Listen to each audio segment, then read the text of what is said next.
This is Duke University.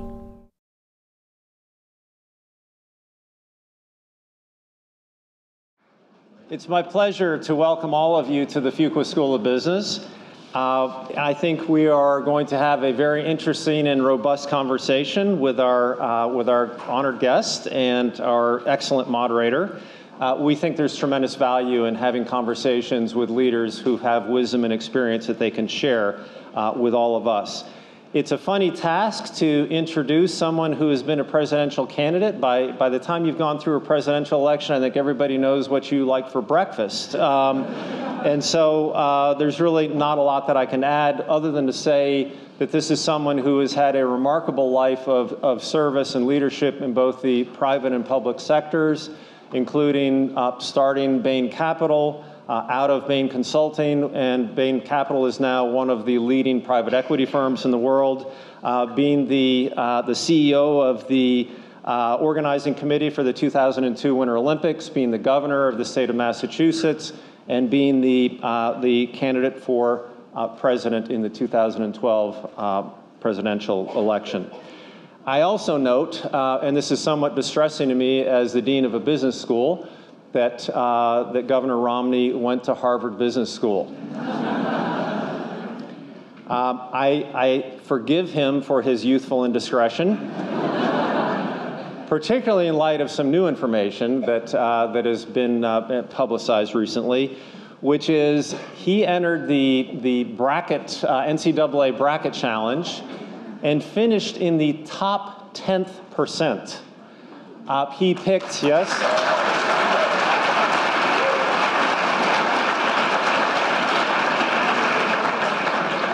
He picked 6 of the 8 Elite 8.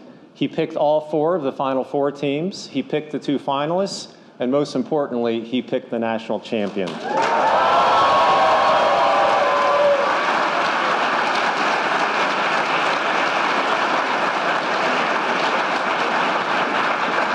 So we're honored to have Governor Romney here as part of the Ambassador Dave and Kay Phillips Family International Lecture. In fact, Ambassador Phillips and his wife and some family members are all here to be a part of this event with us. We thank them for their vision and generosity to Duke.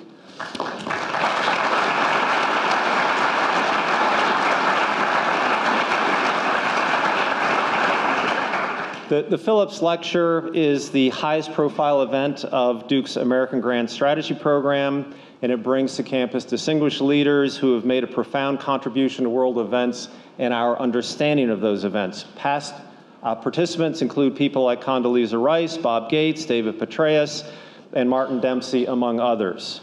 So we're delighted to have Governor Romney to follow in that tradition. The conversation will focus on the current geopolitical situation and America's role in addressing global challenges. This is something where Professor Peter Feaver will lead the discussion, and then we will open the conversation up to questions from the audience. For those of you who are interested in social media, you can say what you would like using the hashtag RomneyDuke. And with that, please join me in welcoming both Governor Romney and Professor Peter Feaver. Thank you.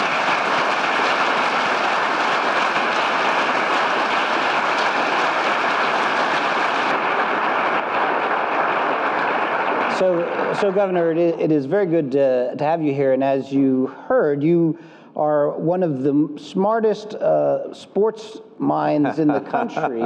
And so that really leads me to ask the question that I think is on everyone else's minds. How could someone that smart agree to box Evander Holyfield next month? Can you explain how that came about? Actually, as you know, that's for a charity, and I figure I can take on anybody as long as Candy Crowley isn't the referee. and so.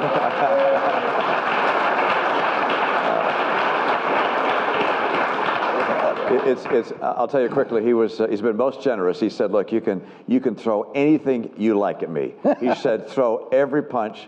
as hard as you want, as fast as you can. And he said, you won't ever touch me. He said, I boxed people like you before. I just brush them off, So I will do that. The thing that worries me is that one punch will somehow get through and he'll get mad. That worries me, but I'm looking forward to that. I'm not worried that you'll touch him. That's not where my fear is. I just want to read to you a quote. This is from Evander Holyfield. Quote, I had my ear chewed off and spat on the ground in front of me.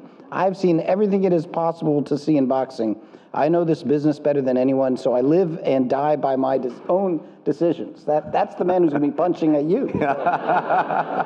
He'll pull his punches, I sure hope, that's for sure. Well, I hope this is not the last time we get the handsome visage of Romney on camera. So I'll be pulling, you can't hit below the belt. My belt will be way. So I want to talk about, let's begin by talking about the 2012 campaign a little bit before we get to the present. And I want to know, what did you learn about the country and what did you learn about yourself in the course of that campaign? What did that teach you? I actually knew myself pretty well at that point. I'm getting old, but I learned a lot about the country.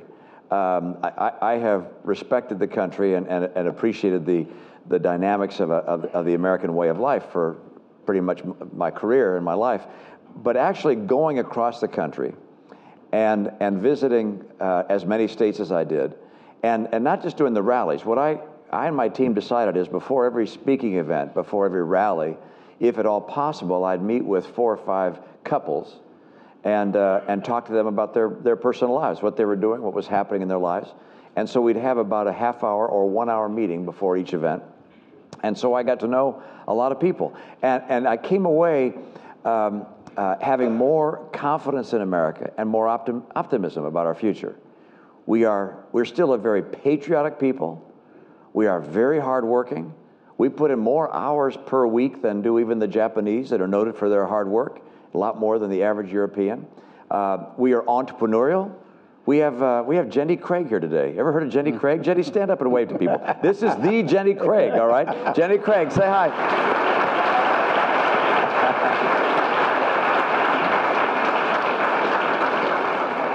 So you come to see people, and not all are as successful as Jenny and Dave and Kay and others, but many in their own ways find ways to build enterprises that employ people. And so I came away more confident in the future of America. I'm concerned about the choices that are being made and some of the decisions that are not being made in a way that they need to be taken in order to get the country on the right track. But with the right leadership, I think America will continue to lead over the coming century. So that's the biggest thing I took from the campaign, was that the country is strong and stable. The people I saw were not the people who make the evening news. They, by and large, have done bad things, all right? So the people I saw were the people who are doing the good things, raising families, going to church, serving in their community, starting businesses, working hard. And with that kind of experience, you come away more optimistic. And by the way, if you get the chance to run for president, do it. It's a great experience, and you'll love it. I think I've taught a couple students who are planning to do that, so maybe you'll get the chance. If you could do a mulligan, if you could get a do-over and rerun the campaign, is there one thing or several things you would do differently?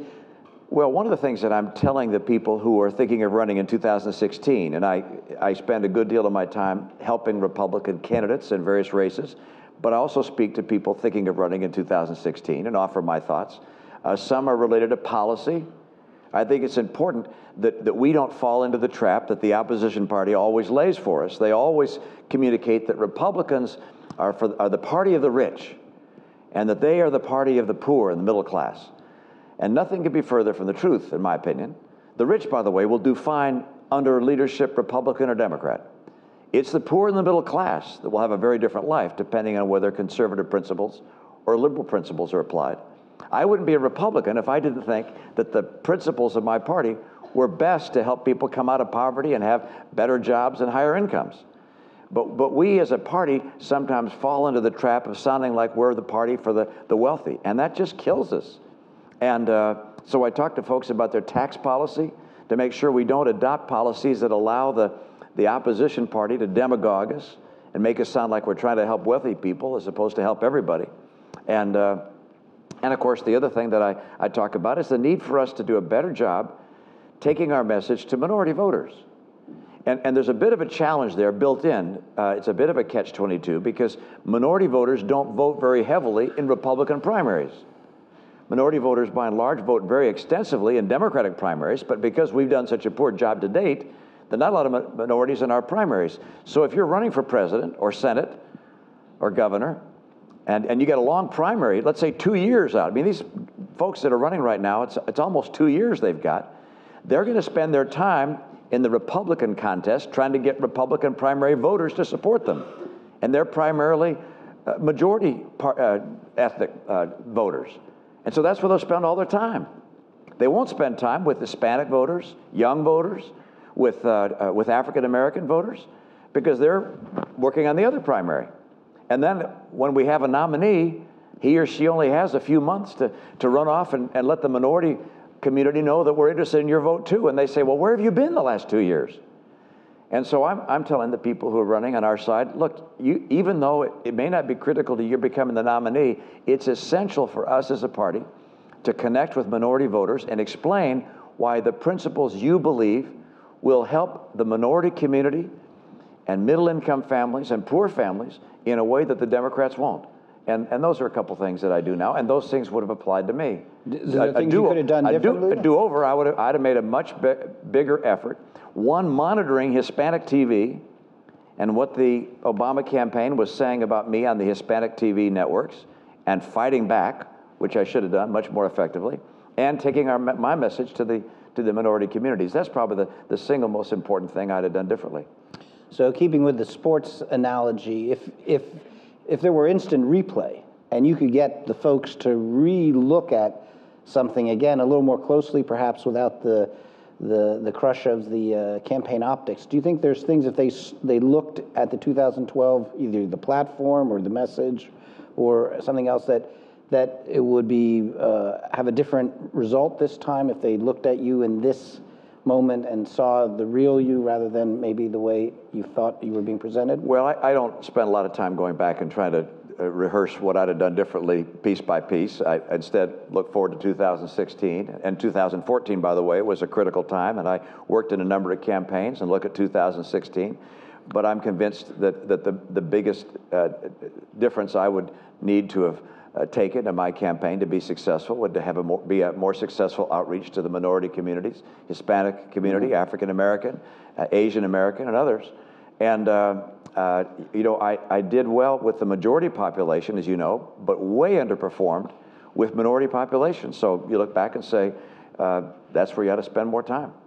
So you said looking back as if it was a negative thing. That's what we do in political science, by the way. You know, we're very, very good at predicting the past. That's how we make our money. That's why you're a political scientist, yes, and that's right. I ran for office and became a governor. So that's right. Fair enough. Fair enough.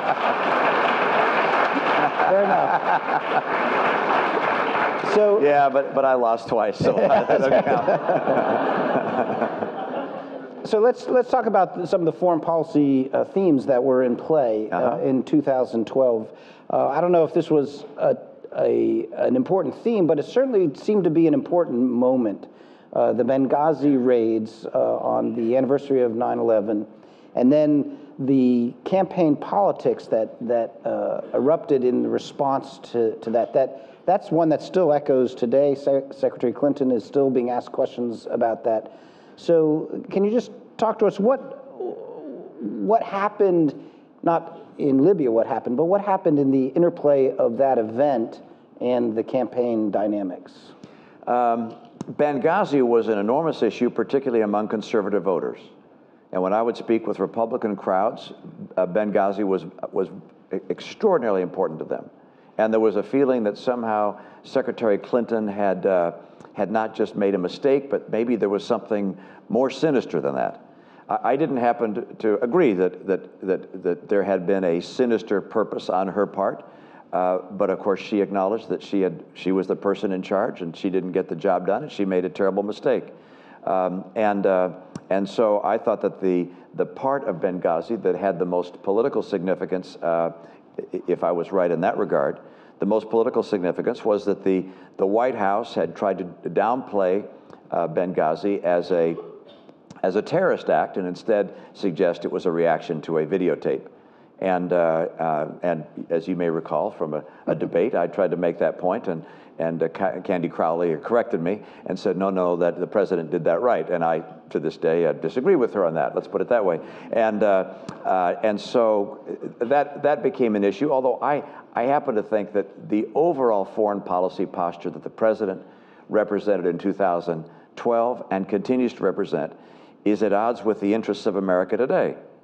I think his foreign policy steps and his foreign policy pronouncements, even the things he said during the debate, when he, for instance, did not think that Russia was our geopolitical adversary, I mean, I find that to be an extraordinary admission and an extraordinary mistake in his part, which I thought should have been a bigger issue than it was during the campaign.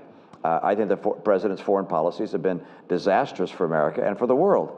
And if I look back again to the 2012 campaign, one of the things I was less successful in communicating than I'd like to have been was that we had very different foreign policies, and that his foreign policy was not successful to that point and was unlikely to be successful. You mentioned the Russia issue.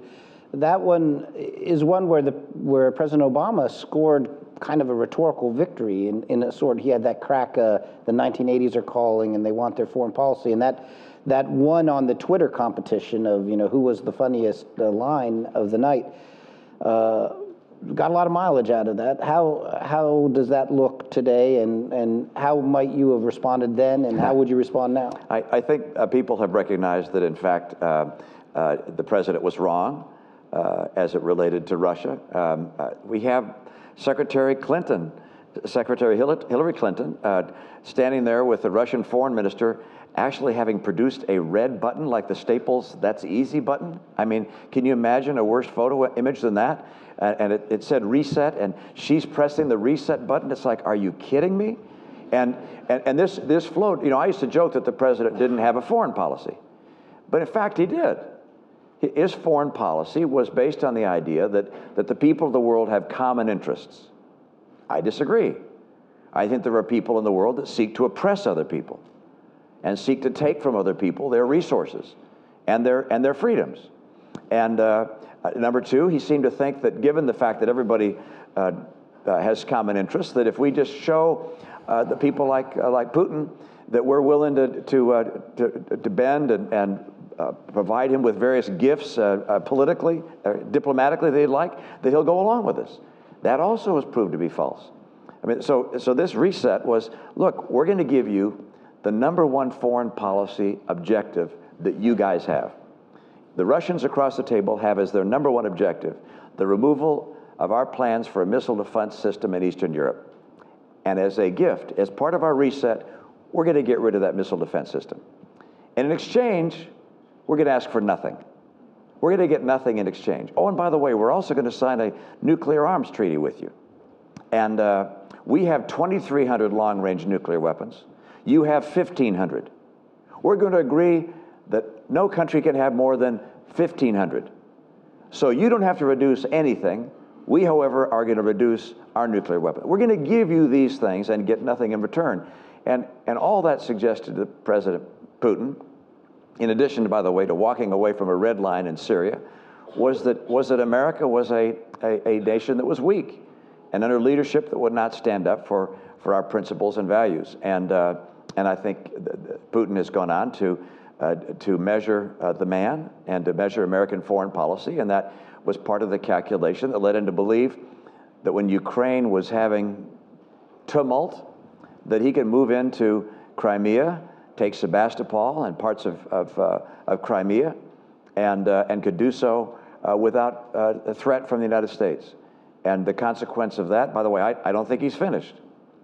I think Putin's objective is to try and reestablish, in some respects, the old Soviet empire. I mean, he looks at the world and says, the Balkans, someone could invade us from there, they could invade us from Europe, they could come through the Caucasus, they could come from Uzbekistan. I mean, and so we want to have buffers. And I think you'll see him move and take advantage of whatever propaganda pitch he has to try and move into various places in the world to strengthen what he sees as his borders. And it's a very different perspective than that which we have, and is threatening to global peace, to the prosperity of the globe, and to the interests of people all over the world. So I disagree with the president, and I think that at this stage he's been proven wrong on that front in terms of who was a geopolitical foe. So is the logical inference of your argument that if you had been elected president, then maybe Putin wouldn't have tried to seize the Crimea? And if he had tried anyway, how would you have handled it differently than President Obama did? Well, you know, you can't always guarantee what the outcome is going to be, but you act with every resource you have to try and shape events. And I mean, you'll find this in your life, you'll find this in business, and you'll, of course, find it in foreign affairs. And that is when you sense that something might move against you in an important way, or where you see an opportunity. You say, okay, let's try and shape the events in such a way that things work out the way we'd like them to work out. That doesn't mean going in with tanks and bombers necessarily, hopefully never. But it means trying to shape things. So, for instance, when Ukraine was seeing some tumult, and Ukrainian leaders were pulling to the west, you had to recognize, and I'm sure the President of the United States has a lot of advisors. A lot of them are saying to him, foreign policy advisors are saying, you know, with Ukraine pulling towards the west, he's going to get nervous about Sebastopol, which is his naval port to the world. And you know, this could be a problem. He could get really nervous about that. And by the way, we are seeing some troops move towards that region, Russian troops. Now, anything like that should suggest that the President of the United States might want to talk to our allies immediately and say, by the way, what do you think about this? What do you want to do if Russia begins to go in that direction? And I'm sure our allies would say, you know, if he were to go that way, we'd put in place crippling sanctions against Russia. You might want to pick up the phone and call Mr. Putin, or you could ask Angela Merkel to do that, because she talks to him weekly, and say, let me tell you, we know you're looking at what's happening in Ukraine. We have some things to tell you. We're not going to bring Ukraine into NATO necessarily. We're going to make sure you get to keep Sebastopol. We're not going to let Sebastopol be taken away from you. We know how important that is. But don't you think about invasion, Mr. Putin, because if you do, these are the sanctions that the world would take against you, and recognize that we would not look upon this in any way kindly. Those kinds of communications, that kind of pre-effort might have led Putin not to take military action. You can't guarantee that, but at least you try. And it's the same thing you're looking in Syria. When revolution began to erupt in Syria, you can stand back and sort of say, well, let's see what happens. And now 3.5 years later, hundreds of thousands of people dead, millions of refugees, and an enormous opportunity for America missed. As you know, Syria is Iran's only key ally that gets them to the Mediterranean, and we could have had a very different setting in Syria had we, by the way, as Secretary Clinton suggested, if we had pulled together some of the moderate voices in Syria, made sure they were armed, and had them remove Assad. But we didn't do that. We missed the opportunity. Shaping events is key to foreign policy. And the president misunderstood Putin, misunderstood Russia, misunderstood the opportunity in Iran, misunderstood, in my opinion, the consequence of pulling our troops out of Iraq, misunderstood what was happening in the Arab world. One after the other misunderstood the events of the world, and the result is a world far more dangerous than when he took office 6.5 years ago. So the other aspect of that quote that he was needling you on was the claim that Russia was the #1 geopolitical foe, and he said, oh no, Al-Qaeda is at that time. But regardless of what one would say in 2012, it's 2015. How would you rack and stack the threats? I mean, what is the most dire threat, and how would you? Well, there's a difference between geopolitical and threat. So Russia was and continues to be the #1 geopolitical foe. That means, they're on the Security Council of the UN. They back various regimes in the world, some of the world's worst regimes. They are our geopolitical adversary. China has the strength to be so, but hasn't chosen to play that role. But Russia does. Russia is basically on the opposite side of the table from us in virtually every place where serious things are going on. And they continue to be our geopolitical adversary. our greatest threat, as I said at the time, and by the way, even in the debate, I said, no, Russia's our geopolitical foe. The greatest threat to America is a nuclear Iran. Iran represents the greatest threat to America, and Iran is on the way to becoming the hegemon of the Middle East. That's their ambition. There are 5 capitals in the world now, 5 countries in the world where they call the shots or come close to calling the shots. And that was in Iran before they were nuclear. Iran nuclear will have even more sway in that region of the world. And that represents the greatest threat to the world, in my opinion. That would be number one. And so threat, Iran, and close thereafter in terms of threat, immediate threat to America is ISIS and the spread of radical violent jihadism in its various forms in the world. And on the other side, geopolitically, Russia's the geopolitical adversary, but not a military threat. We're not going to be at war with Russia anytime soon, and hopefully never. But geopolitically, they still push against us very hard. So I want to talk about ISIL in a moment. Ironically, we're on the side with Iran, same side on ISIL. Bad decisions make strange bedfellows. But you mentioned the you mentioned the nuclear challenge. Yeah. That obviously invites the question about the framework agreement that the president announced to great fanfare last week. How would you evaluate it? Would you support it? Would you have signed the letter that Senator Cotton sent to Rouhani, or maybe to the Khamenei, to the leader? Yeah, what the Republican letter said, I agree with. They were right, which is it's better to walk away from a flimsy deal than to sign one just to try and get a deal done. There's no question in my mind, but that any deal with Iran will be celebrated by the mainstream media, will be seen by the public at large as being a success, whether it is or it's not. There'll be signing ceremonies, and Iran will look like, that they're good guys now and so forth, and everything will feel rosy for a while. I just happen to think that this deal is not as good as it should have been, not as good as it could have been. I would have given the president kudos. I told him that had he walked away, or in an op-ed rather, I wrote that had he walked away from the deal, that he deserved a profile in courage, because walking away from something which would be as politically attractive as any deal would be, would take courage. But the deal that's been done is unfortunately not as tough as the deal we worked out with North Korea. The deal with North Korea said they had to dismantle their centrifuges. They had to eliminate their capacity to enrich uranium. And that was the deal, and as you know, they cheated to a certain degree, and to a real degree, and then ultimately, by the way, a nation can sign an agreement and then say, we're no longer going to abide by that agreement. And that's what North Korea did. They said, we're no longer living by that agreement, walked away, and then within a short period of time, they announced they had nuclear weapons. So that agreement, we have history here. That agreement did not prevent North Korea from having a nuclear weapon. And by the way, the fans of that agreement say, yes, but it slowed them down. If your only objective in Iran is to slow them down, then I'm sure this agreement has some prospects of slowing them down, or it may have that prospect. But if your objective is to eliminate the capacity of Iran to have a nuclear weapon, and thereby to threaten us and to threaten the region and to threaten the existence of our friends like Israel, then this agreement doesn't do the job. And so I'm very disappointed in it, and would look, what I would like to see happen is to see us pull back from the agreement, to have more crippling sanctions imposed on Iran, and reach a point where Iran comes to the bargaining table saying, please, we need relief.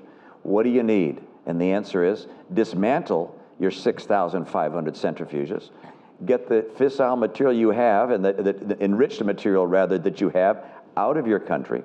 And if you want nuclear power for peaceful purposes, that will be supplied to you by Russia or by others. But we're not going to have nations, you or anyone else, enriching uranium and thereby having the potential to create a nuclear holocaust. So if the president does sign the deal, are you suggesting that the next president should then unsign the deal? What at that point, won't it be impossible to reassemble crippling sanctions, because the rest of the world will have followed our lead on the deal, lift the sanctions? How would any president, get them back in place in 2017? I do remember the old Yogi Berra line, which is, I'm not good at forecasting, particularly if the future's involved. And it's difficult to assess what the circumstances would be down the road when there's a new president, who that new president would be, what the composition of Congress would be. I'm going to ask you that in a moment. Right. Yeah, okay. What other nations would do. I can tell you what I would do if I were president now, and what I'd hope this president would do. I do believe that an agreement of this nature should be taken to Congress. And by the way, I'm not alone in that view. As I understand it, we have Mr. Schumer, Senator Schumer, who said, yes, actually, this should come before Congress. Republicans and Democrats both say an agreement of this nature should come before Congress. And we can have a debate as to whether that's required by the Constitution. What I do know is that during the Cold War, that agreements with Russia on nuclear weapons were brought by Republicans and by Democrats, Republican presidents, that is, and Democrat presidents, to Congress for their approval. Whether they had to or not constitutionally is another matter, but they did because they recognized the significance of it. And a nuclear Iran has significance for a lot of reasons. One is because they chant death to America every day. That does concentrate the mind. Two, of course, is that as they have said, Israel is a one atom bomb nation, a one-bomb nation, meaning they could be eliminated with one bomb, and they're our friend and ally in the region. Three is that if Iran is nuclear, or has the capacity to become nuclear within a short period of time, meaning months to a year, then so would Saudi Arabia have to be, and Egypt, and Jordan, and ultimately Syria if they coalesce again, or ISIS. I mean, you think other people will become nuclear, and then finally, you will have fissile material ultimately falling into the hands of non-state actors like ISIS or Al-Qaeda or other groups. And this is simply unacceptable. Not in the immediate future, but over the coming decade or two. It's simply unthinkable. So you've mentioned ISIL a number of times there, ISIS. There's a case where Iran dislikes ISIL almost as much or more than we do. And they are arming groups inside Iraq to push ISIS back from Iraq. And they are doing so with some air cover from the U.S. Assets. So I take it you don't think that's a good idea. What is a better idea? How would you? Again, you go back to this notion of America through our foreign policy trying to shape events before very bad things happen or before options are eliminated. When the president backed away from the red line in Syria, we lost options. When the moderate voices in Syria were not coalesced and armed, and when ISIS or ISIL it was established, we lost options. Mm-hmm. And so when the president did not put in place a status of forces agreement with Iraq and leave forces behind in Iraq, that opened up militarily an opportunity for ISIS to come rushing into Iraq, which it has done. When the president allowed Syria to be in tumult for 3 years, that opened a door for a group like either Al-Qaeda or ISIL or any other group to form and to be able to expand. And so we're now in this very awkward position where, not having taken the right action at the propitious time, we find ourselves with very poor options. And the poor option is, well, we don't like ISIS. We also don't like making Iran even more of a superpower in the region, and yet we're fighting alongside Iran. I mean, it's a very awkward and unfortunate situation, and perhaps we'll be able to thread the needle here and find a way to I mean, after having spent over $1 trillion and lost thousands and thousands of lives of Americans in Iraq, maybe we can get them to like us again and to have more influence in Iraq with their leadership. I hope so. But it's such a failure of foreign policy, given what we have done, what our men and women in uniform have done to earn freedom for a nation, to then be in such a position of weakness in that nation and in the region. It's really extraordinary. So your response there reminds me a little bit of the responses I would get from my friends. This is when I was in the administration, and I'd 2005 to 7 say, okay, what should we do in Iraq? And they would say, don't invade Iraq. I'd say, okay, well, we've invaded Iraq. So now what should we do? And pressing for solutions now. So I just want to push you one more time.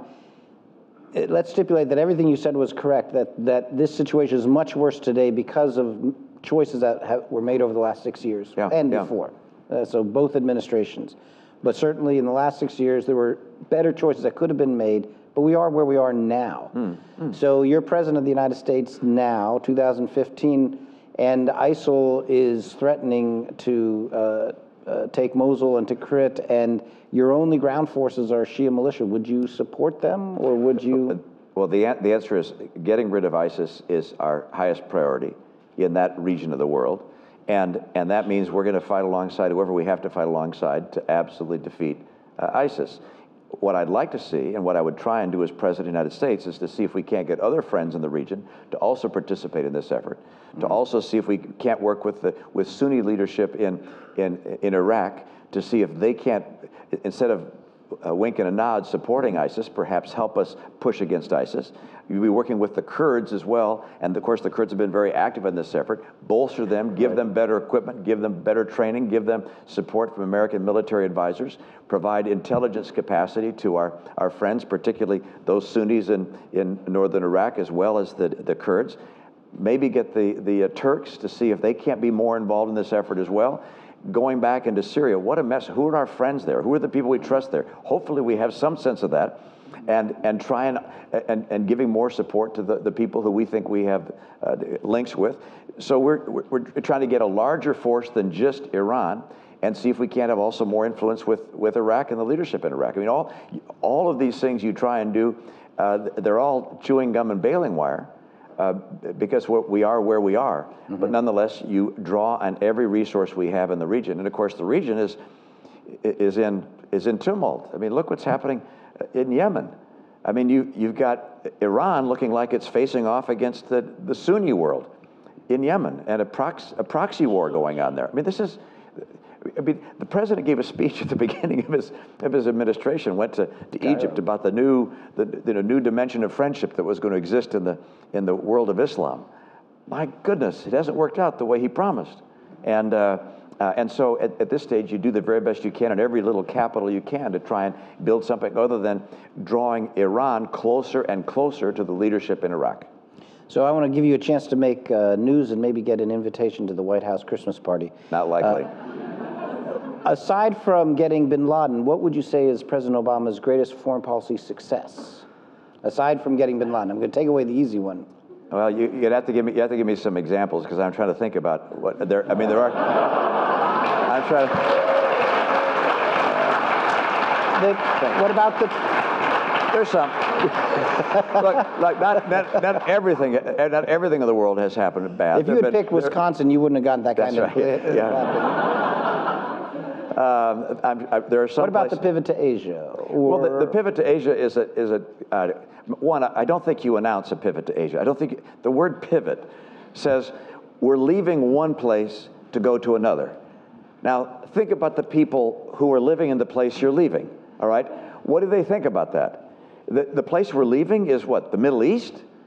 We're leaving the Middle East, really? With what's going on there? We're not going to try and be involved and shape and stand with our friends there? What does that say to them? I mean, it's a terrible term to use. To say we're going to pay more attention, or we're going to devote more resources to Asia, or that we're going to be more involved in Asia, working with our friends there, sharing leadership with those that care about free enterprise and human rights. Those things make sense.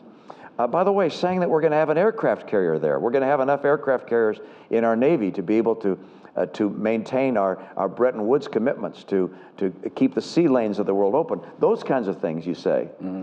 But to say pivot, no, I'm not going to suggest that as a foreign the climate change deal with China, would that count? I'm trying there. I'm trying to give you. I'm afraid that was a window dressing kind of deal. Maybe the next effort at climate change will have more significance. And the reason I say that, it strikes me that the climate is changing. I don't know how much of that is due to human involvement. But I know that if we try and reduce the use of fossil fuels, that'll be good for pollution at least, and hopefully for the climate as well, and the change in climate. But the United States can't do that alone. They call it global warming, not America warming. And so anything in this regard has to be done on a global basis. And so if the president reaches out to try and do things on a global basis, that, in my opinion, is the right way to go, as opposed to saying we as the United States are going to get everybody to drive a Prius. I like the Prius, it's a great thing, but it's not going to change the temperature of the planet. I mean, China emits this much CO2, we emit that much. China's growth in CO2 emissions over the next couple of decades takes them up to there. I mean, the United States is not the issue going forward, nor is Europe. It's the developing nations, which as they develop and get more automobiles and air conditioning and so forth, are going to dramatically drive up the CO2 emissions in the world. And they say, hey, yeah, but on a per capita basis, you're putting out way more than we are. And they're right. How to make this work is a real challenge. So if the president takes this on and is successful, I'll call it an achievement. But yeah, that doesn't count. He's not there yet. Keep trying. I'm guessing the Cuba deal isn't going to. No. Okay. I mean, with Cuba, I mean, we've long had legislation that said that we will normalize relations with Cuba when they free their political prisoners and when they open up to a form of democracy. And the president said, well, no, we'll just normalize them, even though they haven't done those things. It's like, it's very easy to retreat. I mean, I don't know that there's a red line the president will retreat from. And I just think it's important to show that we have resolve, that we stand for certain things, and that we want to see those political prisoners released before we do certain things. And that once again communicates something which I think I'll take two more swings, and then we'll have to move on. What about TTIP, or the Asia trade deal, which we don't have yet, but if we get it, if we had it, that would be good. Okay. By the way, I agree with the president. I agree with the president in looking for trade promotion authority for that agreement and others. And Republicans and some Democrats agree with the president that he should be given trade promotion authority. I think the president of the United States should be able to encourage trade and trade deals with other nations, which ultimately will then be voted up or down by Congress.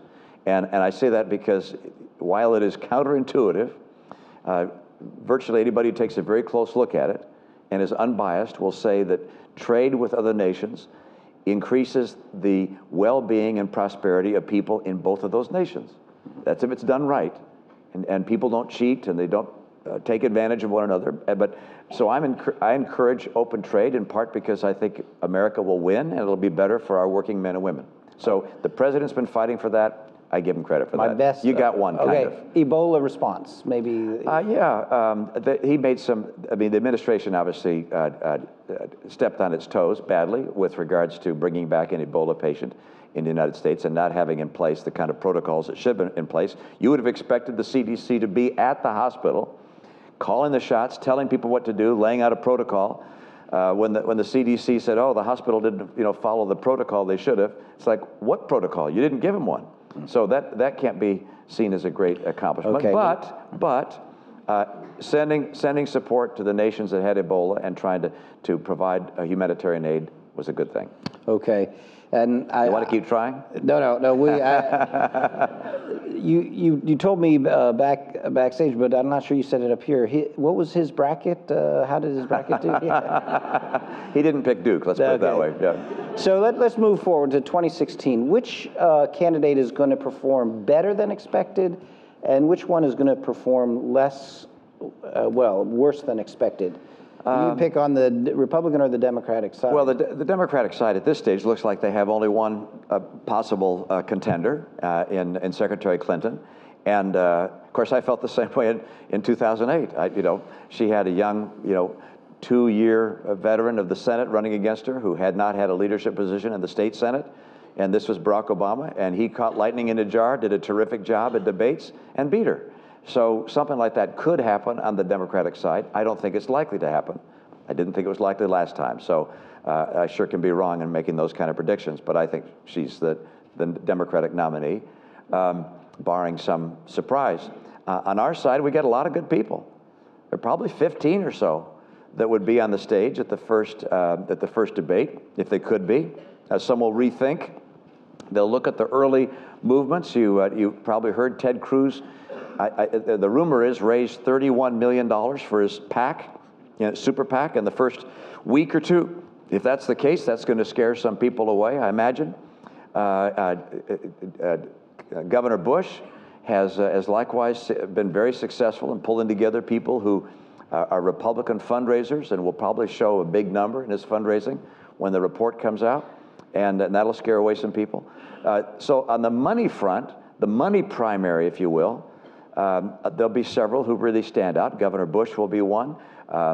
Ted Cruz will be one. I think Rand Paul will be one of those. I don't know whether Chris Christie and Marco Rubio have been out gathering those funds at this stage and where they are in that regard. Time will tell. I do think that during the process where I became nominee, that the debates will be really, really important. And we'll probably have a more limited number. We had 20 debates. I'm sure you watched them all. And I watched most of them. But we'll get it down to 8 or 10. And so I think there'll be a big audience for those. And there'll be probably one in Iowa, and there'll be one in South Carolina, and one in New Hampshire, these early states, one in Nevada probably, one at the Reagan Library. And so there'll be a big audience, and I think you're going to see very skilled debaters. I think Ted Cruz will stand out. I think Marco Rubio will stand out.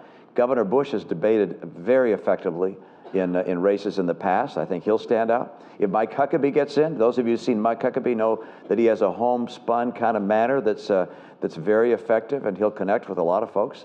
So you know, I can't tell you who's going to win the debates, but I think the debate will have a big impact. And you know, the first four, you probably don't follow this like I do, but their first four states are, you know, Iowa, then New Hampshire, then South Carolina and Nevada, and then we have a super primary on March 1st, where a lot of southern states all go at the same time. And it's conceivable that one person wins Iowa and a different one wins New Hampshire, and then you come to South Carolina, maybe Lindsey Graham, who, by the way, Lindsey is steeped in foreign policy matters, like Marco Rubio. Lindsey could win his home state, South Carolina, if he gets in. I expect him to. And then you go to Nevada. That's a place where libertarians have a pretty big sway. It's a caucus state, so libertarians could be very active there. You could have Rand Paul win in Nevada. So you could have 4 different Republicans win in 4 different states and go on to the super March 1st with a lot of people getting delegates, because they're going to be awarded proportionally on March 1st. So this could go on for a while. That's one scenario. Of course, the other scenario is someone wins the first 4 and goes on and quickly becomes our nominee. Again, I can't predict how it'll go. You did so well with the other March Madness. I thought you'd get this one, but I have my bracket filled out, but I'm not going to show it to you. Okay. Well late in the game. So I'm going to ask one more question, and then we will have mics, and I believe there's where the mics will be. If you want to ask a question, you go there. Or you can just shout it out if you get loud enough. So there's one on this end, and there's one at that end. All right.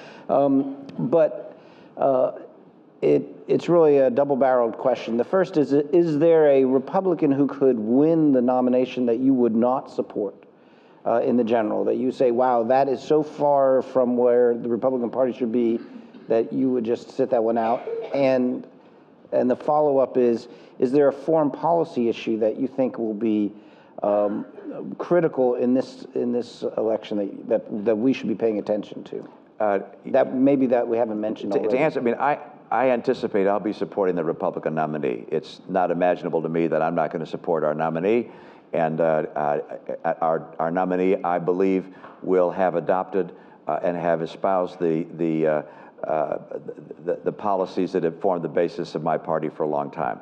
Now, if I were wrong, if someone came out with a number of things that were just way out of left field and I couldn't support, why, then I'd make that known. I'd probably make it known during the primary process. I don't intend to endorse anybody, not that my endorsement makes much of a difference, but I would, if it came to a point where there was someone who was running who I thought really was wrong on key issues, or who I thought didn't stand a chance winning the general, I might come on and endorse someone who I thought had a better shot.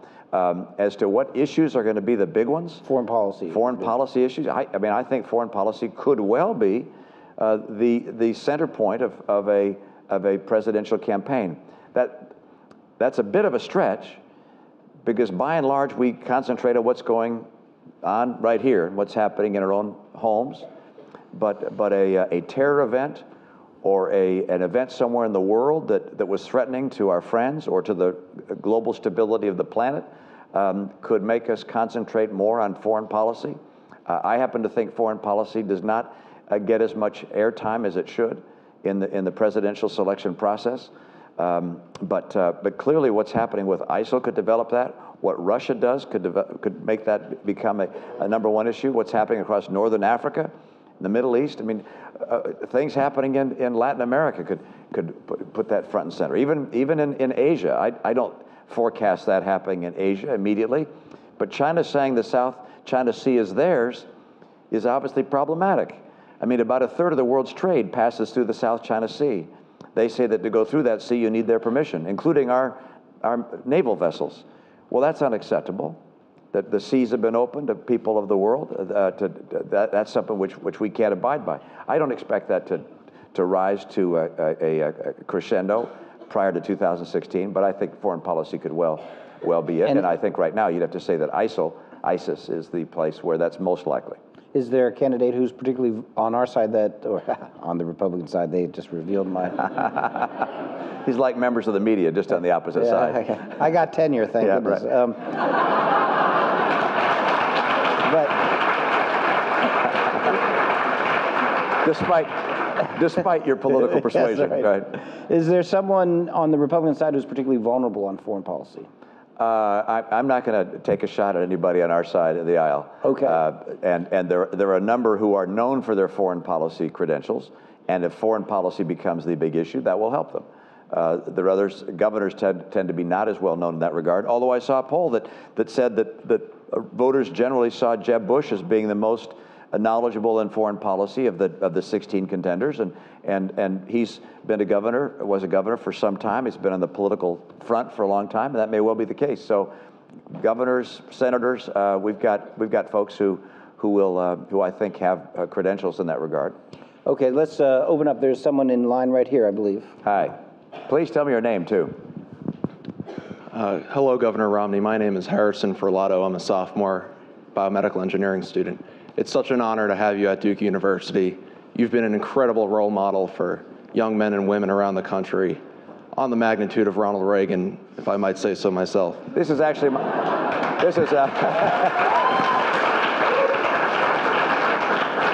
You may have to offer the rebuttal here. I really appreciate having my nephew here. Go ahead.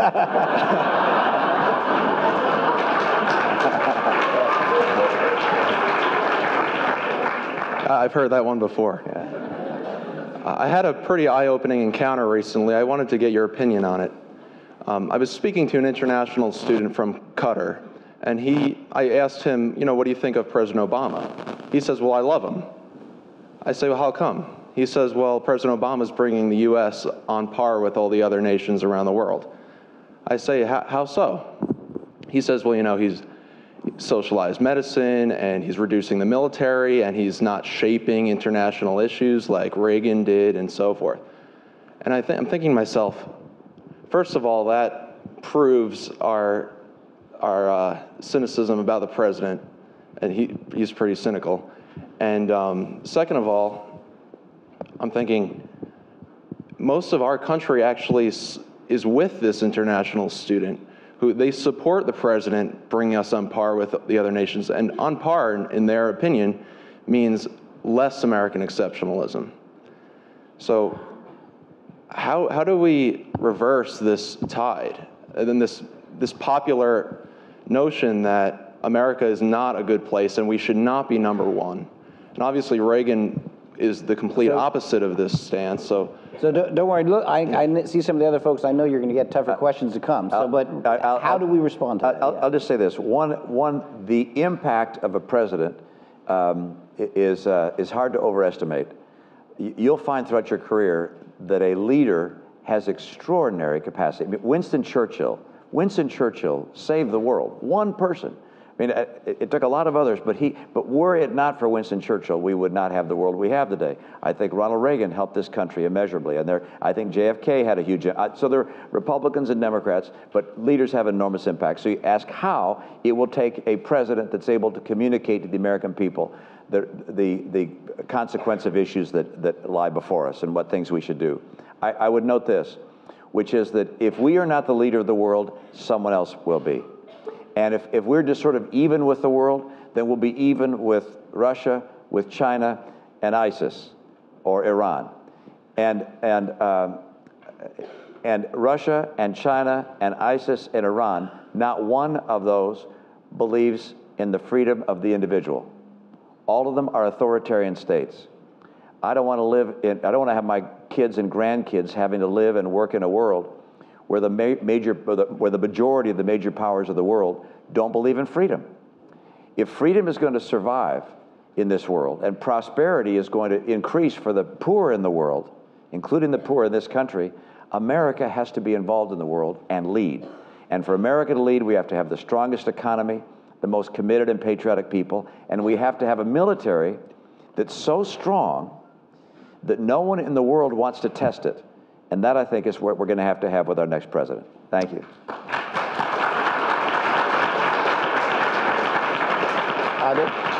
Good afternoon, Governor Romney. Thank you to the ambassador's family for hosting. Thank you, Dr. Feaver, as usual, for your great moderating. Governor Romney, my question is, I have two quick questions. Oh, I'm sorry. My name is Ade. I was a second-year PhD student in Sanford School of Public Policy. So I have two quick questions. First, based on your experience in Salt Lake City, I was wondering what you think developed countries who are involved in these kind of mega sporting events can do to kind of encourage better policies in countries that are planning their own sporting events. I'm thinking of events that are happening in Qatar with people dying, building stadiums and things like that. What more should the world be doing to protect workers' rights in countries where we're going to be playing sports?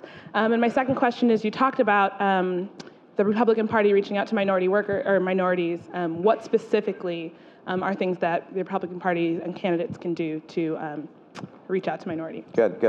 Two quick things. One is the international governing bodies that govern sports, whether it's the Olympics or the World Cup, in my view, should consider the practices of a country that's making a bid to host the games. And that should figure into their calculation, as opposed to saying, well, we're not going to consider that. I think they should consider it, number one. And number two, I think they should also make sure that the budgets make sense. The idea of a nation like Russia spending $50 billion to host an Olympics, in my opinion, is a bad notion. We spent $1.3 billion hosting the games in Salt Lake City. Now, in addition, our government probably put in another billion for security and transportation. But that's $2.5 or $3 billion compared to $50 billion. And I think it's unconscionable given the settings of the world. Things we can do to attract the minority community voter. One is in education, because we are absolutely committed to fixing schools. And the opposition party is so tied to the unions, they can't do what they know they need to do to really help schools. And by the way, people in the majority community are doing just fine. It's our inner city schools that are failing our kids so badly. That's one thing we can do. And number two, we can lay out a plan to actually eliminate generational poverty. We have principles that will get people out of poverty. We know how to eliminate poverty. It's not a mystery. There are more people poor today in America than there were in 1965 when LBJ declared the war on poverty. We spent trillions of dollars, but we have not done what's needed. And I'll just mention this, sorry to take so much time. Brookings Institution, think tank, liberal think tank, left to center, not liberal, but left to center, think tank in Washington. They did this. They said, let's find out what happens to people who've graduated from high school, who marry before they have their first child, and who've ever held a job. What's the probability they'll fall into poverty? 3%. Now, what happens if they haven't done those three things? What's the probability they fall into poverty? 70%. So if you're serious about eliminating poverty, you say, okay, how do we make sure kids coming out of, one kids finish high school? That means security in inner city schools. It means more choice in inner city schools, getting people to graduate. Number two, how do we make sure they get the first job? We give incentives to employers to hire people who are coming out of high school, get people that first job. How do we make sure that people get married before they start having kids? Well, one is to make sure our social safety net doesn't penalize you for getting married. If you get married, you're no longer qualified for Medicare, for Medicaid, for housing vouchers, for food stamps, because now your combined income counts in the income test. So we have to get serious about helping people get out of poverty. And I think our party has to go out and say, you know what, if I, Republican candidate, have elected president, I'm going to make sure that the next generation is not locked in poverty, and here's how I'm going to do it. Those are the kinds of things I'd like to be able to do had I been president. Thanks. Brian.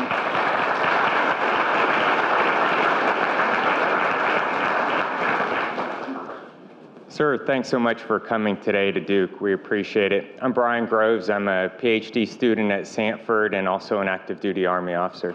Excellent. Thank you for your service. Thank you.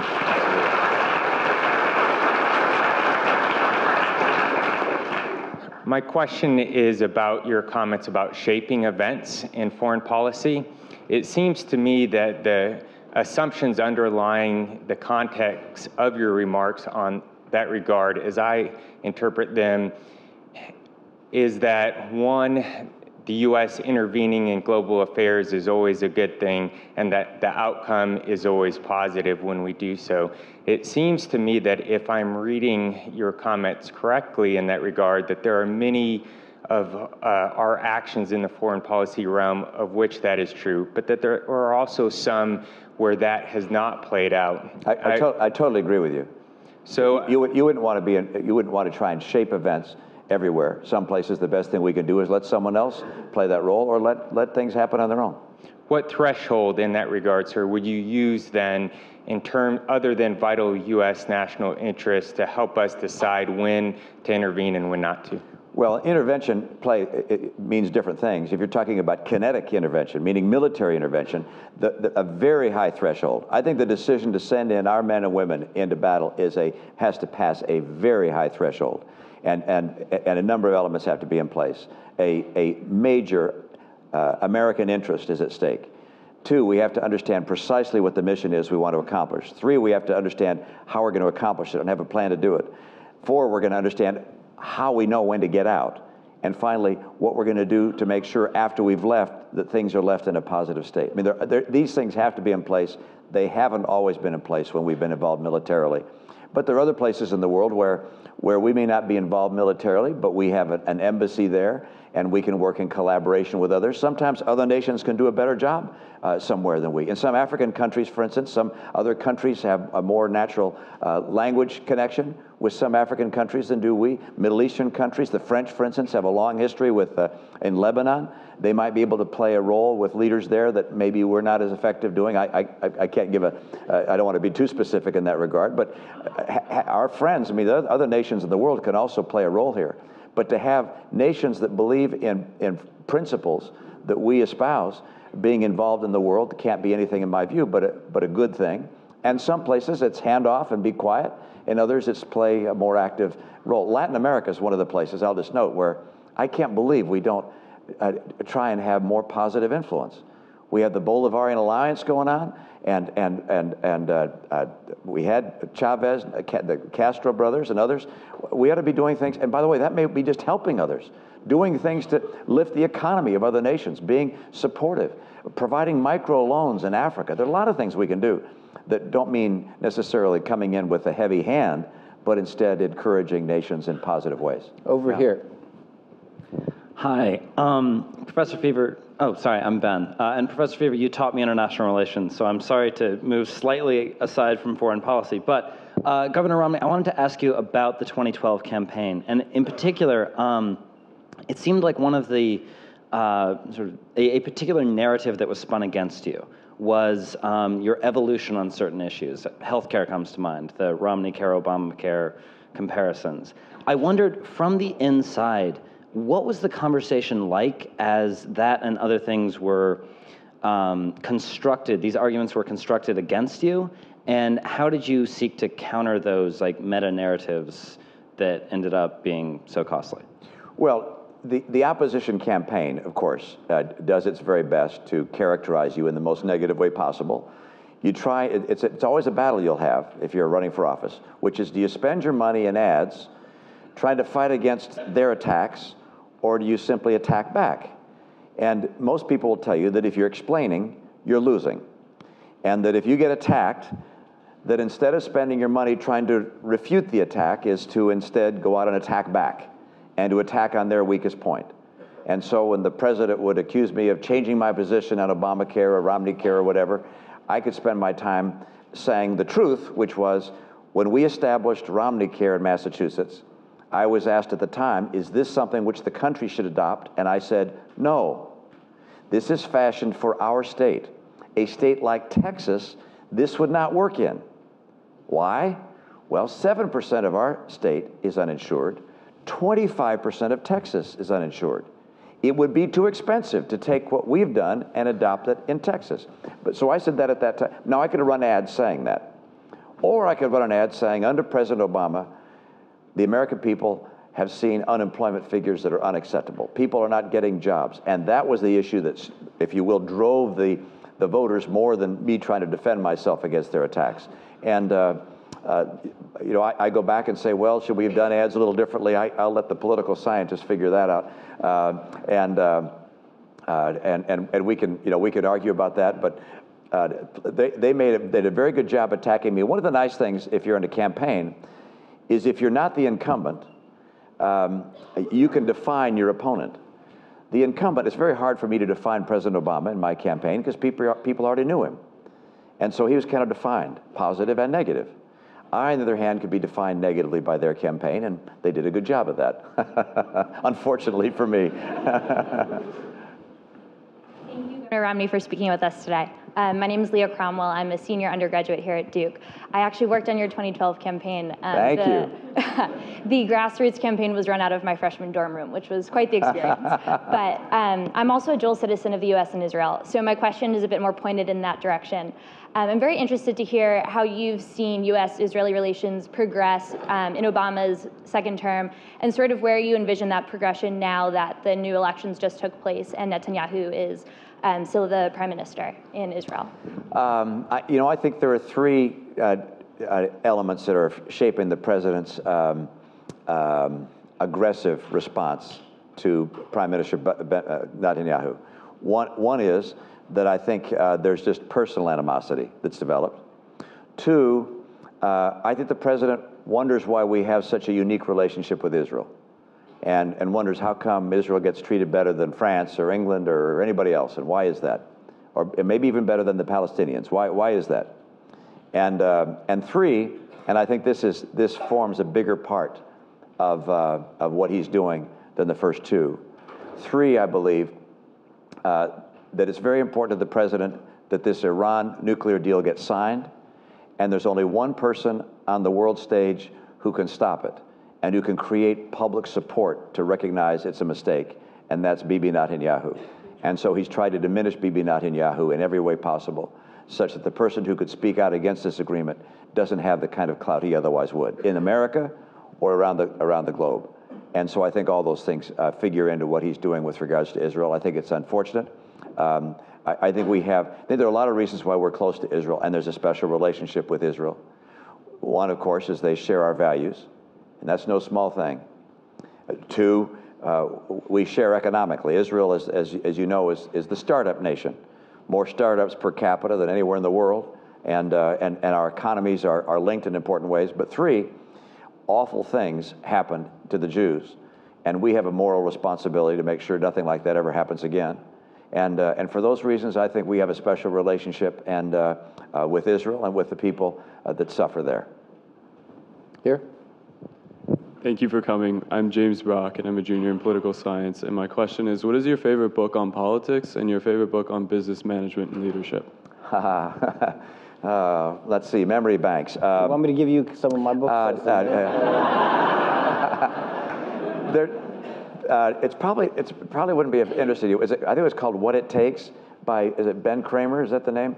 It's on the, what election would it be? The '94 election? But it's a big, thick book about the Michael Dukakis election year. So it'd be 88. 88? Yeah. 88 election. Thank you. And the author does a brilliant job of describing each campaign, how they were run, and he almost adopts the speaking style of each of the potential nominees as he writes about them. It's just, I think, just a brilliant book about an American political system. In terms of business and business management, you know, my friend Steve Covey wrote the book, 7 Habits of Highly Effective People. The more experience I have in business and have had in business, the more I have come to believe of the significance of the leader or the leaders, the leadership and the people in the organization. I know we all love strategy. I love strategy. I was a strategy consultant. I don't think you can overestimate the importance of strategy. I love operations, all those things. But the impact of extraordinarily effective people is just something we underestimate too often. And so that's a book that talks about how to be a more effective leader. And I think, I know some folks in business school who do some admitting to the business school programs. They're spending less and less time focusing just on IQ and GMAT and GPA and saying, has this person demonstrated this very unusual capacity to lead and to encourage other people to do things that are in our mutual interest? And that, I think, is critical. And that book helps talk about that. That's where I'd focus some of my time besides the classroom. Yeah, thanks. So I'm afraid we only have time for one more from this side and from this side. So we'll take last two, one from each, and then we'll have to let it go. I'm sorry. Hello, thank you, Governor Romney, for coming and speaking to us. I'm Christy Lawrence. I'm a third-year undergraduate in public policy, lucky enough to know Professor Feaver with the American Grand Strategy Council. My question was, you mentioned Syria and ISIL several times throughout this discussion. And a lot of people at the time, when there was a window of opportunity for intervention, believed that intervening would only lead to the inevitable, because there were many who believed that the Assad regime was going to fall. Looking now, assuming the authorization for use of military force gets passed and we are able to defeat ISIL, who do you see governing Syria and picking up the pieces? I have a very difficult time predicting who will be governing Syria.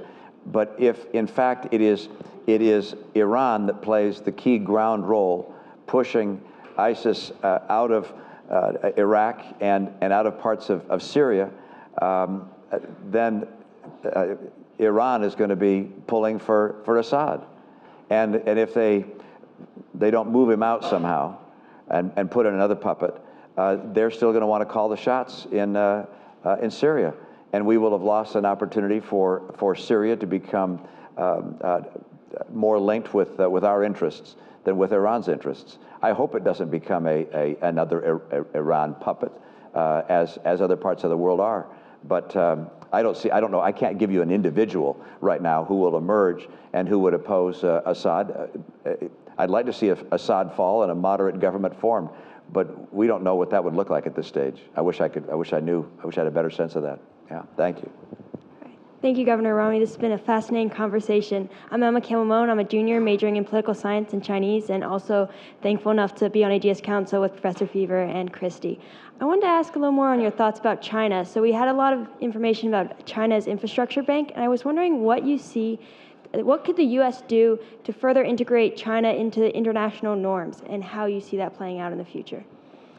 I happen to think that is, as I'm sure you do, absolutely critical to the future of the world, because China's economy is now probably larger than ours, and given its population and the growth of its economic, domestic economy, it's going to continue to get larger and larger. It is investing in a military that will be, well, their Navy will be bigger than ours in 6 years, if not sooner. And so they're going to be a global player. And one of the questions is just what do they want? In the history of the world, nations that become major powers often become belligerent and angry about their past and feel they've been held back and throw their elbows. I hope China doesn't do that. I think it's possible that we can be in some respects in partnership with China, because given the fact 20 million people or so come out of the farms every year and need jobs, and they want to trade with the world, they want to see a world that's stable. They don't want to see a world at war. And so hopefully we can form a kind of partnership with them for world stability, even though we disagree with regards to human rights and political freedom and other freedoms. And so more exchange culturally with China, more involvement with China, more collaboration in trade with China, everything we can do to have them feel more comfortable with us and vice versa, I think is appropriate. And we, right now there's so many things going on in the world. Even though we talked about a pivot to Asia, there's not a lot of evidence that kind of involvement has occurred yet, at least from a diplomatic standpoint, and certainly not from a military standpoint. So a far more integrated effort economically and diplomatically than that which we've engaged before. Because China is, it's going to be the big player on the planet for a long, long time to come. Well, it just remains for me to make 3 points. First, to tell the audience that next Friday, a week from this Friday, we have Juan Zarate, who was Deputy National Security Advisor for Terrorism, coming and speaking about terrorism and the new sanctions and the financial sanctions, and he's a leader in that field. Please come back for that. Secondly, for me to tell my students that I made a factual error in a question I asked Governor Romney. There's a bonus point on the quiz if you can find out the factual error that I made in my question. And then, the third is to just point out that there was great interest in your visit. As you can tell, there were many, many more questions. So if there's anything left of you after next month's fight with Evander Holyfield, we'd love to have you back and continue the conversation. Thank you, Professor. Good to see you. Thank you. Thank you. Thanks, guys.